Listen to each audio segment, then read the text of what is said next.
I just want to say welcome to Conversations for Creatives, and this is episode 4. We've talked previously about the what behind the why. We've talked about the why for a couple of episodes and defining the why because it's important to know why you do stuff. But this episode is defining how you do things and how you get things done.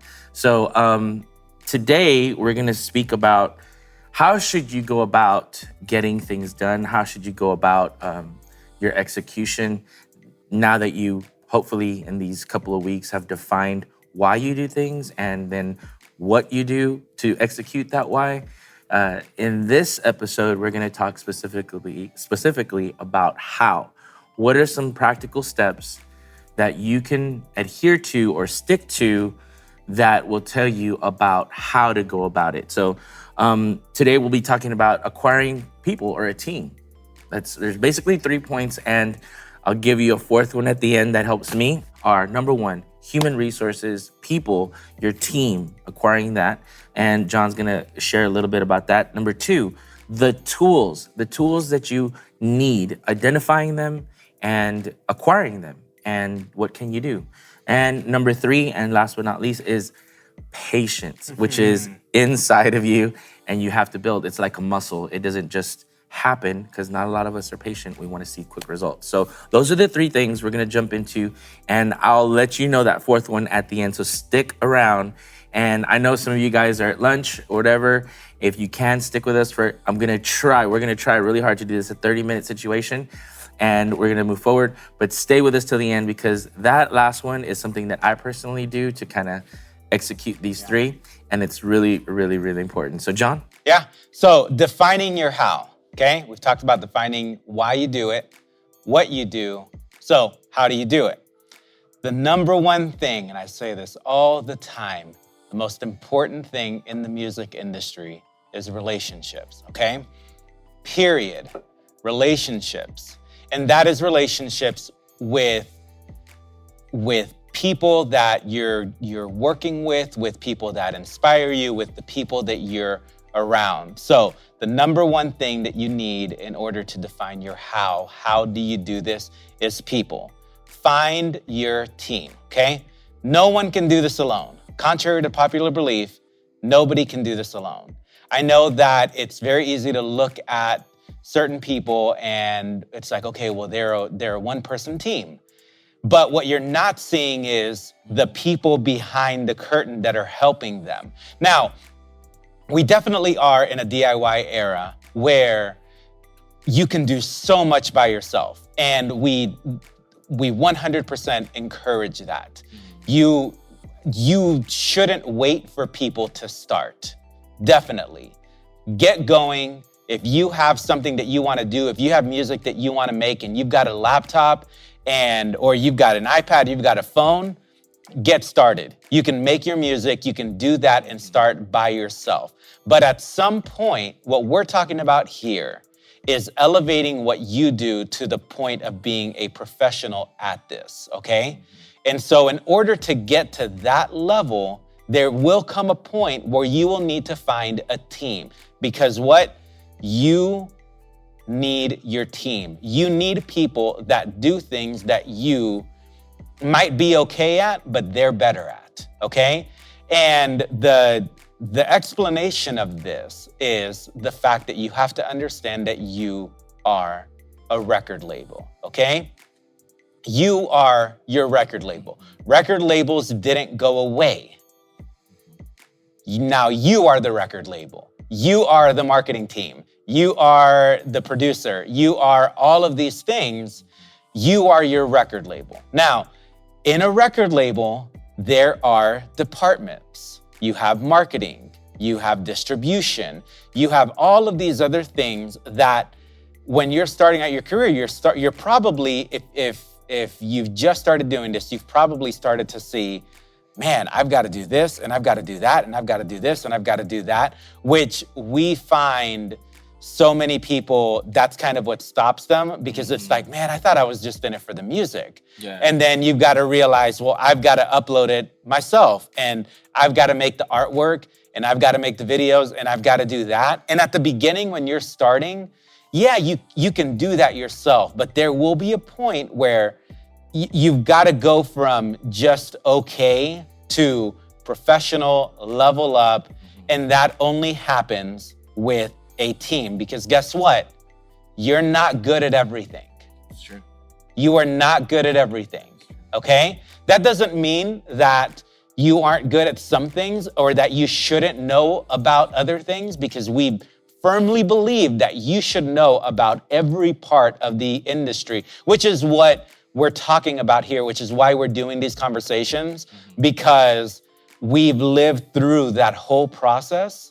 And we want to share with you all of those things so that you're knowledgeable about, okay, this has to happen and this has to happen and this has to happen. Just like successful CEOs, they know how their company operates. They may not be doing every single thing, but they know that that thing is happening. They know where their money is going. They know how it's being used. They know how it's being spent. They know how it's being marketed. But they are working with teams that are doing that. So you are not good at everything, okay? When you're starting, should you make your own makeshift music videos? Totally. But there will be a point where, you know what? There might be another videographer friend of yours that is hungry, that is great at what they do, and you should team up with them, because they're gonna give you a product better than what you could create yourself. And also, one of the secrets of successful people is delegation. Because guess what? You can multiply your time by saying, if you do this, I'll do this. And then together, working for the same purpose, we can get more done, okay? So you're not good at everything. Find people who are good at what you're not good at, okay? We've said this before. We know about videography. We know about the visual side of it because we've had to do it. But there are people around us that are better at it. Way better at it than we are. And so we find those people and we connect with them, we partner with them, and we create teams so that we could do more, okay? The other thing with people keep you motivated. Okay, when you're around other creative people who are excellent at their craft, it motivates you to be better. It motivates you to do what you do better, because you're seeing if you work with a videographer, or let's say you work with a photographer and you're like, yeah, I can take pictures on my phone, but let me partner with this person who's dedicated their life to photography, and you see the quality of their work, that's going to push you to say, man, my music has to be at that level as well. So motivation. Teams and people keep you in the know because they see things that you don't always see. This is a very important one because, one, you've got to have thick skin, but that team mentality helps you see things that you're so busy with your own thing. A huge part of every company is quality control, right? Focus groups, quality control. And that's people that you say, hey, here's what I made, what do you think? And then they will say, oh, well, this impacted me this way. Oh, maybe that didn't work. This didn't work. Sometimes when you're a one-person team, you don't always see that. So teams will help point those things out. And I promise you, Chris has pointed out so many things. When I'm working on something, I always, because we are a team, I always run it by him, not because of insecurity, but because he might see something that I missed. He might catch something that I didn't catch. And it makes me go think about it in a way where it's like, wow, I wouldn't have seen that. I didn't see that at all. And the fact that you saw it because you had a different view, you had a bird's eye view of it, is gonna help me out. So teams keep you in the know because they see what you don't always see. Teams keep you accountable, okay? Huge. If you have people on your team that are depending on you to deliver a certain part of it, that is a great thing because it keeps you accountable to say, oh man, they're doing their work, I've got to do my work. If you're in a team, let's say you're in a team where you partner with a videographer, since we're talking about that, and you say, hey, I've got this song that I want to release, and let's film the video. And then they say, okay, well, I'm going to separate this day out for us to do the video together. You're accountable to their time now because they've separated out time, and now you've got to get your stuff together to make sure that that happens. It keeps you accountable on your path. It keeps you going. It makes sure that you're on top of what you need to be a part of. Mentors do that for you. Friends do that for you. Teammates do that for you. They keep you accountable with what you should be, okay? Now, this is the last thing with people. Two more things with people. Your team may change, okay? Yeah. Because when you get going with your team, when you first start off, you're gonna try, let me try partnering with this person. And then it may work out, it may not work out. You may have different visions, different artistic visions of how things should be developed. And that's totally fine.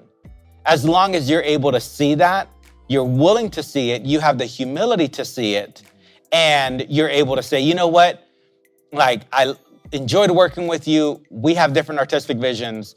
I'll support you, but I may need to find somebody else. And then you adapt and you keep going because they're gonna adapt and they're gonna find people that they should be working with. And there's no bad blood as long as there's conversations around it. But a mistake is only a mistake if you keep making it, okay? That's the whole definition of insanity, to keep doing the same thing over and over again, expecting different results. So your team may change, be okay with that. Try different people, try different producers, try different photographers, try different videographers, and see which one understands your vision the best, okay? And this is the last thing. Your team might not always be your friends, okay? At the beginning, I understand that maybe you don't have a network of people that you can contact. You may not have the number of a big photographer, a big videographer, a big producer, or any of that, and you may need to be working with your friends, and that's totally fine. And maybe those friends grow with you, but it goes back to your teams may change. Sometimes your team might not be your friends simply because sometimes that teammate, you may need to hear some hard words from a teammate that says, hey, I'm here to make sure that this project that we are both a part of is successful. And sometimes that requires tough conversations, and sometimes your friends aren't always willing to have those tough conversations. So your team might not always be your friends. They can be your friends. I'm not saying don't work with your friends. Absolutely, we're friends, we work together. But there is, in our collaboration, there's thick skin, there is respect, there are years of understanding, there are years of conversation. So people, how do you do what you do? People, okay? Yeah, and I'm gonna bridge my portion to it, but John and I, going back to the friend thing, is you gotta learn how to keep the emotions in check, because I know your place. Know in a team, know your strength, know your place.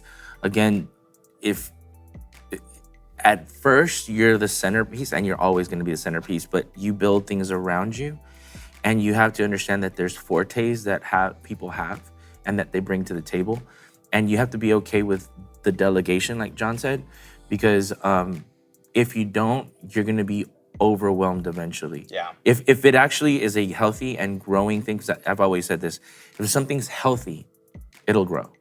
It might grow slow, it might grow fast, but it'll grow. If a baby's healthy, it'll grow. If it's not healthy and something's wrong with its limb, like a baby's wrong, something's wrong, maybe that limb won't grow. And when the baby's growing up, there's a little arm. And I know that's a little weird to put out on the table, but there's something wrong that arm didn't grow. And so that can be said true for in the practical of how your business and your artistry and how it is unfolding. If you're not healthy in an area, that little area might not grow while other things are growing. And then you'll have to come back and give attention to that area to either nurture it or grow it or what have you. But in the friendship portion, John and I have had to learn how to talk to each other, how to communicate things, how to when things are communicated difficult or strong or however, how to deal with those, how to cope with those, how to let go of it and then start anew. And those are things that a team, it's almost like a little family. Yeah, You 100%. you have to look at that. And if that's your friends, that's awesome. That'd be great. But I think what makes a team great is the mindset of the team and not just one, because sometimes and this is, I've watched this, artists choose their friends, and then all of a sudden that person's not thinking on the same page. And because like John said, they don't want to have these tough conversations because it's like, well, if I say this, then I'm gonna hurt that person, or it's gonna mess up the friendship or whatever. There's something that's sacrificed, and which is either the truth or the friendship. Yeah. One of those two things. So as the centerpiece, you have to be okay with hearing things you don't want to hear, listening to people that have stronger areas than you, and adhering to them, and allowing that person's expertise to trump yours, and be okay with not always hearing yes. Yeah. Not always hearing yes. And that when you allow that person, those people on your team take ownership of the whole entity or your brand. And when you have that, that's a synergy. That is a very unique synergy that not a lot of artists can attain, because a lot of our artists operate like this. It's mine. Instead of saying, okay, I gotta let this go so that I can focus on creating the centerpiece, and everything else is embellished around it. And when you allow people to take care of an area and say, you know what, I trust you. Like there's time, John, in our company, John is overproduction. And there's times where I'm like, you're overproduction. I do business development and artist development, and we unite in that sense. But when it comes to production, when I'm producing, just like he comes to me and asks me questions, we've worked with mastering guys from Katy Perry's team, Billie Eilish's team, many artists, big people in LA, and I worked with Nicky Jam's team as mastering, and before I send it out, before I'm gonna send it to someone at that level that has industry deeper connects, I sit down with John and I say, hey, please listen to this, because I don't want to be sending something that I've already listened to for hours and I think it's at the right place and it's not. So please take some time, because we're sending it to someone that's on a very and the reason high level. For that is because there are things in our team, there are things that over the years we've chosen to focus on individually and say, you know what, I really like this part of it. Right. And for me, I dive into certain parts of the music production process, that some technical parts of it, and Chris dives into other parts of it where it's like, you know what, we'll conquer more ground in the last couple of years, because I'm gonna go learn, I'm gonna go educate myself on these things. And in the lifespan of our company, Chris is educated on himself on so many things, like marketing, branding, artist development. And he's gone so much deeper into that is a benefit to our company, to our partnership, because man, I know about this, but you're an expert on this because you've spent more hours studying that. I've also spent hours studying that. But if you spend even more hours studying this part and I spend even more hours studying this part, we can gain more ground. Right.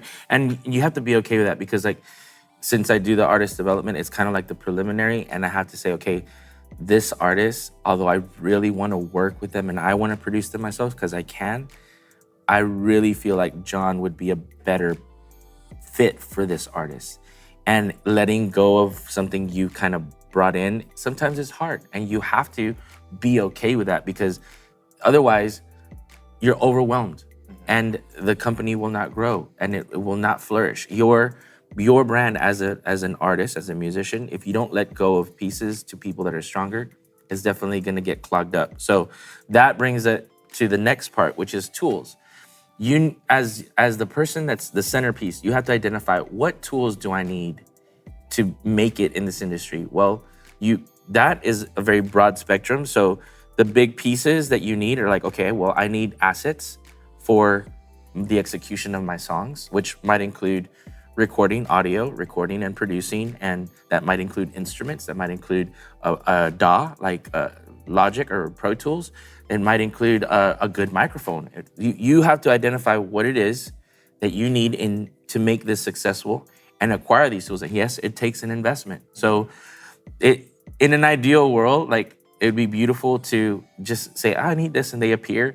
But what that means is get into a mindset of, I need to do whatever it takes to acquire the goal that I have before me and what I want. So for me, it was, okay, I can't always depend on someone, so I need to get educated on music. And I chose, not everybody does, some people choose to come to me to educate them for what this is. And I chose to go to a university and invest money into becoming well-versed in the jazz language and the jazz music language and vocals. So for me, that was that path, huge investment, monetary, and I had to acquire somehow. So during that time, I had 4 jobs. They all rendered some money or big money, but I needed all these things in order to acquire the end goal. And so because I knew what and why, I had to figure out the how am I going to get this accomplished. And in the tools section, I needed to be able to buy a recording studio. So we established the Creatives Factory way back when, and then we started acquiring things, which were microphones, wires, speakers, soundproofing, all these other things. So identify what the tools that you need. And then after that, if you say, well, this is expensive, like, man, I can't afford a $5,000 camera. Well, then going back to humans or people, human resources that do have the tools that you need, connect with them and align yourself. Yeah. So the tools that you have, start off small, but start putting things out. And then as people are watching you, they're like, man, that guy is doing everything that he can, or that girl is doing everything that she can at the level that they're at, and they're doing the most. They're doing the most that they can. And if I jump in, I can make that better. Yeah. And here's a secret. Here's a secret. All of us that are really good at something, we're sought out, or they look for us. And a lot of times, people that come to me that have the financials to put and invest into it, they're not the most disciplined people. They're not the most driven people, and they don't go after it at 1,000%. And that's the sad part. Like, that's, to me, that hurts, because it's like, man, if the financial flow that's in this person was in this artist that has nothing, I could do so much. And so we that are on this side working with people, sometimes there's a project that comes and it's like, that person can't pay. That person can't afford it. But because we see the hustle, because we see the movement, and there's like an openness of saying, hey, I need your help.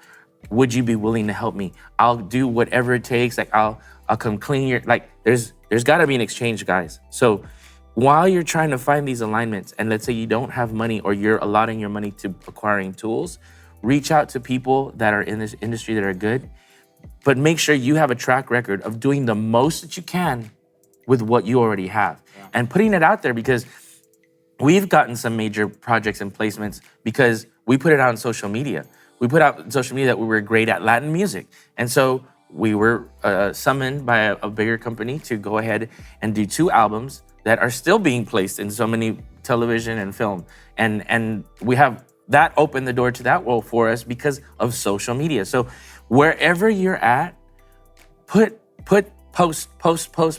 Let the world see it. Let the world see your hustle. And that human resource that has the world that you need comes to that alignment. Allow that person's expertise to envelop what you're doing and enhance what you're doing. Let them take ownership of their strength and team with them. And I'm not saying do everything they say. I'm saying, hey, I'm open to this. This is my creativity. How can we make this better? And let them in with a portion of creativity where they can take ownership. Because human resources, like people that have the assets or the tools you need, will save you a lot of money. Now, Don't build a team and be the lazy one on the block. Because then everything that you work for, we're busy. So videographers are busy. If you can't afford to pay them with the respect of being on point. Yeah. Be on point. Yeah. Be on point. I'm gonna say it again. Be on point. Don't be the one that they're pulling. Don't be the person that is lagging behind. You're working hard. You've invested all this time. Give them the respect of their time that they're giving to you by being on top of all the stuff that you need to be on top of. Yeah, and I'll add to that, because here we're talking about tools and we're talking about investment, right? And we're talking about you have to invest in tools. Like I've had to invest into keyboards and into gear and into plugins and into recording software and all of those things, right? And let's say, you know what, I'm broke. I don't have the money to buy this. I don't have anything, I don't think I have anything to offer. Tools are not just physical things, okay? Tools are also knowledge. And guess what? Today, knowledge is so free, okay? If you come to somebody and say, you know what, I don't have any money right now. I'm barely making it. I'm, broke college student, or I don't have money right now. But what I can do is I'm gonna spend as much time learning everything that I can possibly learn on YouTube, which is free, online, on Google, and I'm going to be an expert on, I don't know, whatever skill you want to say. You know what? I'm going to be an expert on editing video. I'm going to be an expert on cleaning up audio. I'm going to be an expert on Melodyne. Okay, I'm going to invest $100 into a simple version of pitch fixing, and I'm going to become so good at that I can barter with you and say, you know what? I can't afford a synth. I can't afford all of these things, but I can afford a $100 program on my friend's computer, and I'll pitch fix everything for you. Or I'll do whatever. I'll learn this thing. I'll learn about lighting. I'll learn about this, and I can use that. I can have that tool, that knowledge can become power and can become a tool that now I can be an expert on these things. So, and if you go into someone's world, and like, let's say you don't have that $10,000 camera, $5,000 camera, but you go into someone's world that does, and you show them something, they're gonna be like, oh man, this guy knows a lot. I might want to learn from him. Yeah. Let me film something with him or her, and I can learn some stuff. And I have the tool, but he doesn't or she doesn't. Yeah. And you just the knowledge, you guys, YouTube, everything's on YouTube. Yeah. The other day I learned, this is gonna be funny, but from a Hispanic grandmother, she taught me how to not those avocados, you know how they get brown? She, on YouTube, just how not to have a brown avocado when you cut it in half. Of all things. And I've like fixed my car. I've literally have done, if I don't know, I'm like, let me YouTube it. And I figure it out. And even Ed was telling me that. You've acquired. Yeah, now. and that's a tool. It's a tool. Even Ed that was here just a second ago that helps us with this. He's a resource to us that brings tools that we don't have, of visuals at the highest level. He's got some really amazing cameras. And he was telling me that he literally transformed his car that he bought, and YouTubed every last inch of what he transformed on YouTube. And I'm like, wow, that's amazing. So there's no excuses. You can find out about lighting. You can find out about opacity. You can find out about ISO. You can find out about how the camera works. You can. And if you need that and you go into someone's world and you share that information, that person's gonna be like, I need to be near this person because they know. And you're creative. Maybe some of those people they want to be part of something really creative. So alignments are tools, and the knowledge that you acquire, you can barter. Now, bartering is a really good tactic. John touched on it, but if you have something that you can do for someone else that they can't, say, hey, would you be willing to barter? Like, you can help me with this, and I'll do this for you. And there's no monetary exchange, but there's a time. Like, for people that are very good at stuff and that are actually making money doing what they do, it's not about the money anymore. It's about saving time. Yeah. So if someone comes to me and says, I can do this for you, let me take that off of your hands. Wow. That's amazing. Like, yes, let's do it. And if I can do that for you too, like, let me know. And then these like synergies of bartering happen where we can help each other. That's a good alignment. Yeah. So with that comes patience. Yeah. So this is the part of the how. Again, we're talking about defining how do I do this? I know why. I know why I want to do what I do. I know what I do. How do I do it? I've got people, I've got tools. And what stops most artists is patience, okay? Patience. Strategies take time, okay? Strategies take time, period.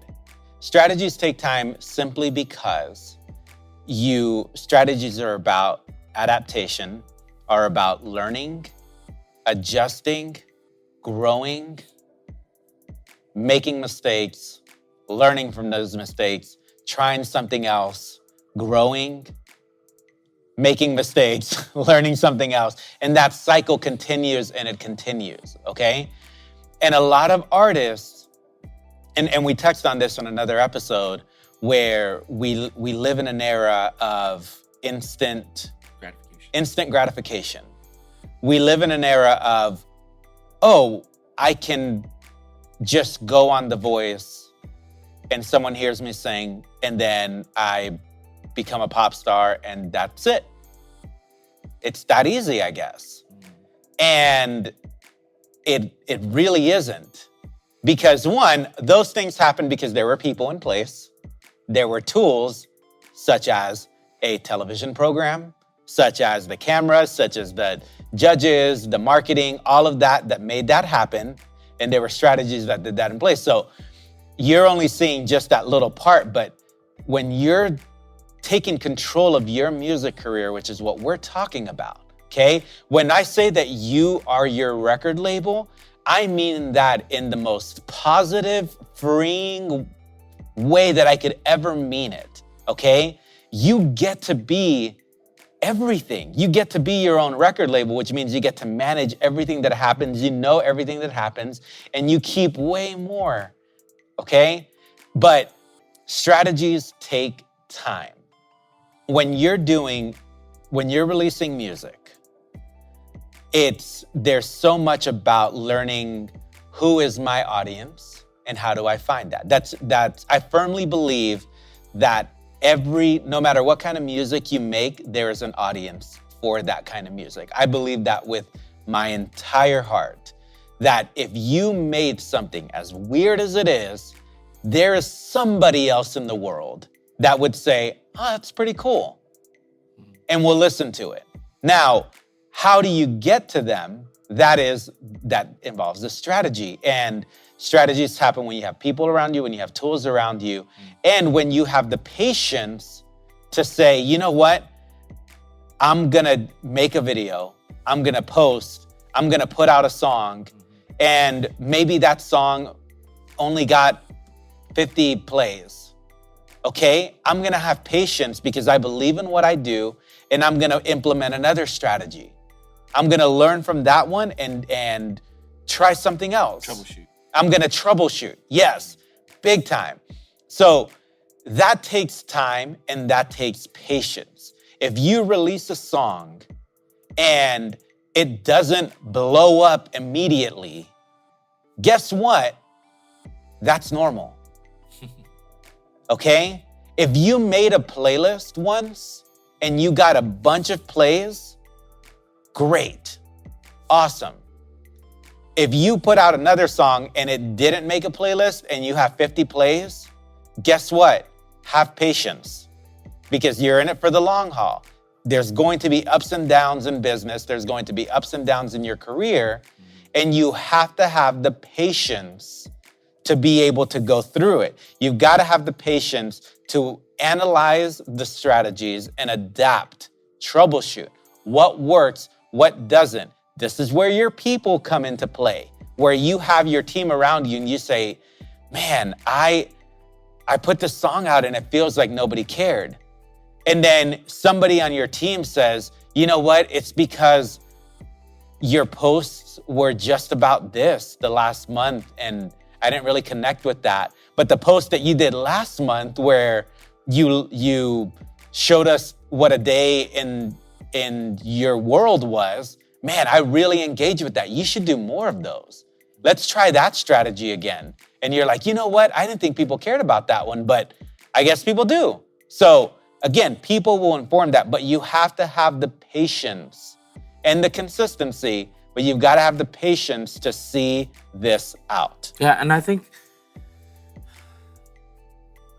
going back to the tools, and they all go hand in hand, guys. So the knowledge part of knowing, okay, I have IG, I have YouTube, and I have analytics. You can see what posts did great. Like you can see which ones really reached out and people shared or commented the most. Do more of that. Like the knowledge of marketing and how social media and algorithms work is very important in this era. And so acquire that knowledge and troubleshoot until like something works for you. And when it does, do a little bit more of that and then change it up a little bit to see if you can stretch that reach. So patience, and I think in this culture that we're now in of social media, there's that little picture where the little guy is like digging underground and like there's that diamond that he's looking for, and then right before he gets it, and there's like a little edge like that, there's a diamond on the other side, and he quits. And it's like, if you would have just kept going, if you would have just been consistent, you would have seen that on the other end. That's a very vivid comic or visual for me, because I feel like what I've acquired and what I've accomplished is because I've just been consistent.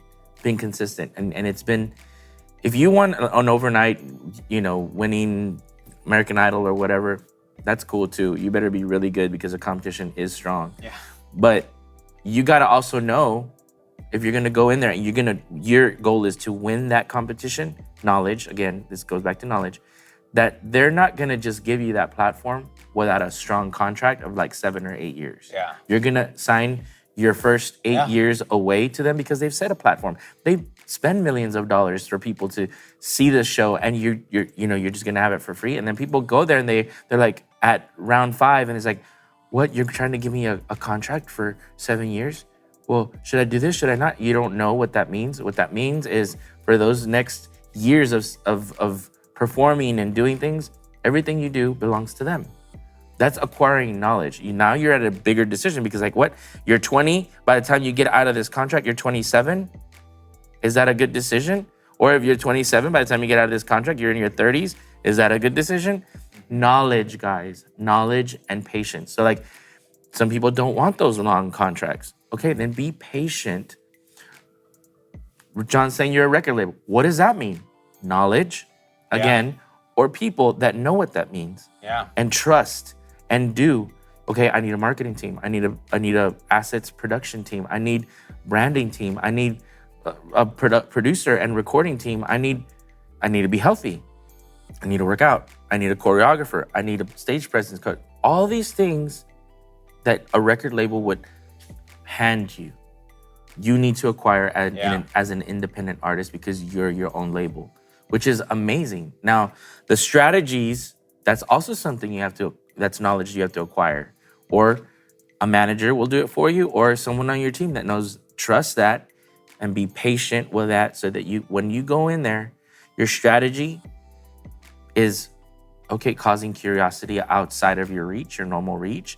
People are sharing it. People are questioning like, hey, what's happening? Like all these things require patience.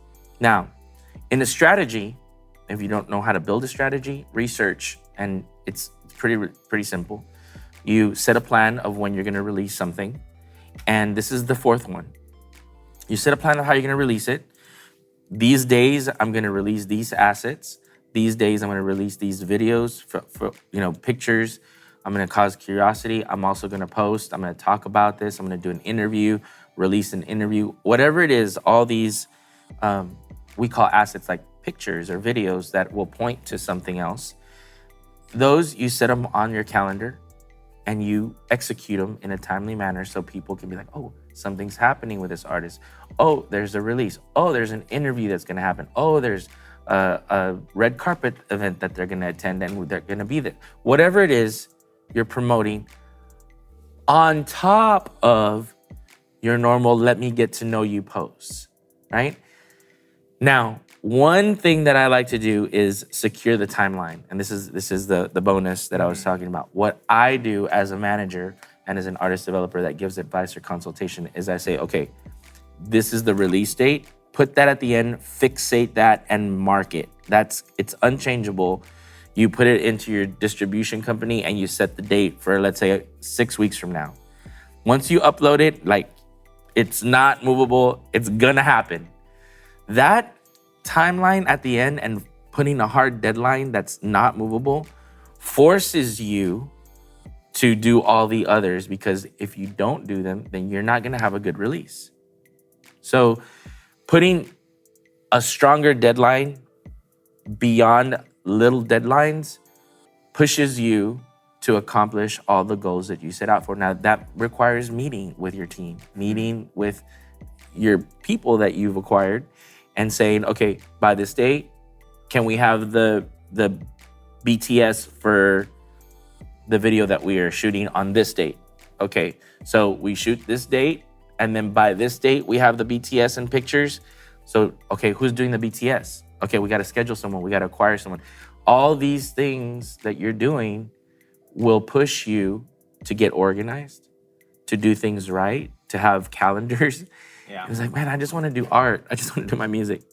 But you're in your own record label, remember? So these are things that a record label does for you if you're there. But guess what? If you do these now, when you get to the record label, which, let me tell you something. A record label will come look for you when you don't need them anymore. Yeah. Yeah. Let me say it again. By the time a record label finds you, now, if you can go out there and pitch, that's fine. But if you're doing your thing and it's working and you're like monetizing, I guarantee you a record label will find you, because there's these bots. And I know this because I have artists that have reached a certain number or spiked to a certain number. And all of a sudden, record labels are starting to call them. So they're watching. There's programs out there that when an artist spikes up, all of a sudden, these record labels get a notification and they'll start watching that artist. The A&R start watching this artist. But by the time you do that and all the investment that you've done, hopefully the merch that you're selling and all the people that are coming to your events, you're already making a good chunk of money.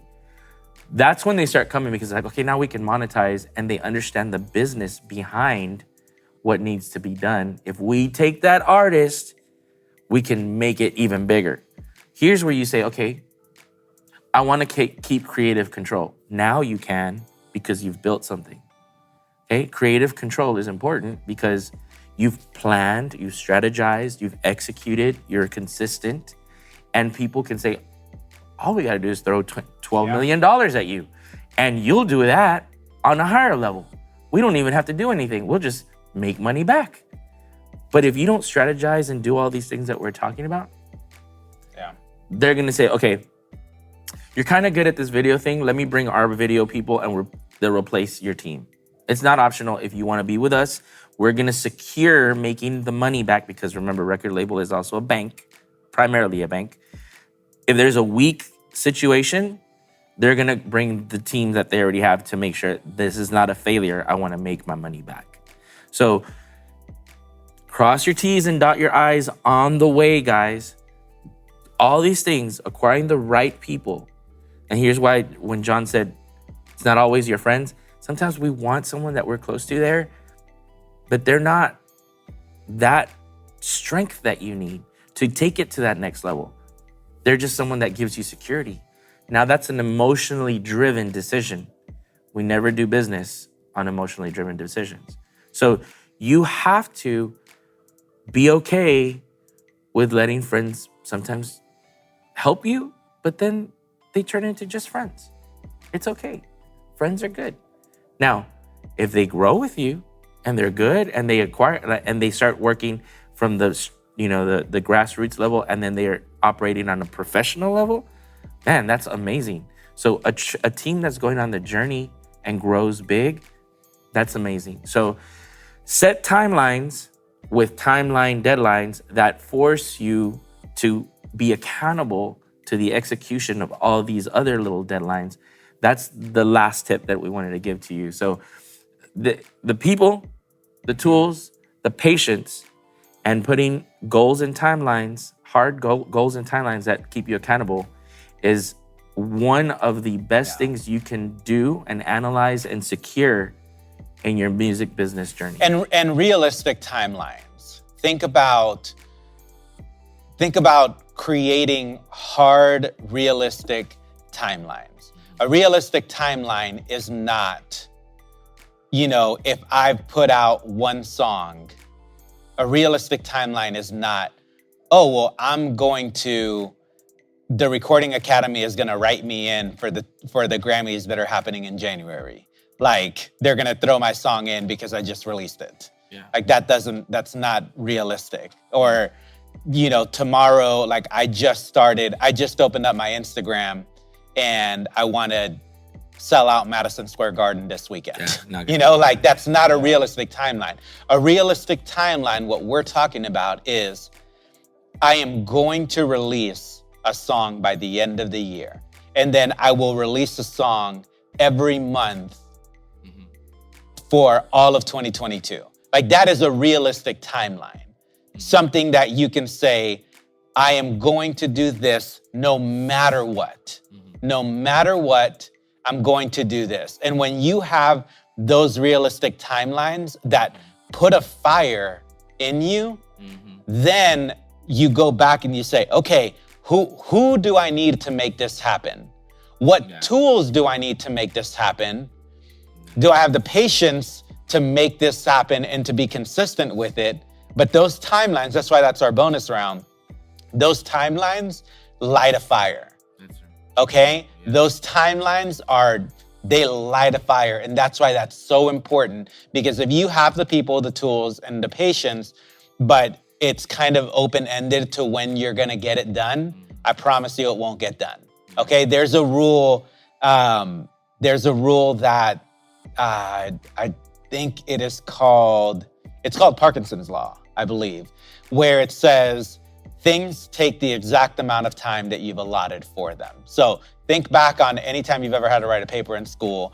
If you had a week to write an essay, it took you exactly a week. If they gave you a month to write it, it took you that entire month to write it. So if you give yourself, I have to finish this song by the end of this month. I have to finish it. There is no way around it. I promise you, you will figure out a way to make it happen. That is when your people you will come in and you're like, man, I don't have time to finish this. I've finished recording it, but I don't have time to mix it this month. But I have to get it done. Okay, who can I call? Who can mix for me? Man, I'm saving up money for a camera, but I don't have it yet, but I have to create the artwork for it. Okay, who can I call to make it happen? And this is where social media is an incredible thing, because when you say, man, I need artwork, I need a photo shoot, and you put it on social media, like, hey guys, I need a photo shoot done this weekend. Drop names in the comment section. And I promise you, people will come to that. So timelines will set a fire. Yeah, for sure. There. So strategies, defining your how. You need a strategy. You cannot operate without a strategy. Strategies involve people. They involve tools. They require patience. And they are lit by timelines, okay? So that is defining your how. That is our conversation for creatives this week. And if you have questions about this stuff, if you want to reach out to us, if there's something that we said that you want to talk more about, drop those comments, subscribe to our YouTube channel, DM us, follow us on social media, reach out to us on our website, www.thecreativesfactory.com. Reach out to us. We'd love to hear from you. We'd love to hear how you're defining your how. We'd love to know about what you're doing and share with the community. Share it in the comment section, DM us, and just stay connected with us. And yeah, we'd love to know what other creatives are doing. And, for sure, to help you reach your goals. So thank you. That was today's episode, and we hope to see you again next week. We'll be having other talks about how to execute your business and how to execute your artistry. So thank you for watching. Have a great, great weekend.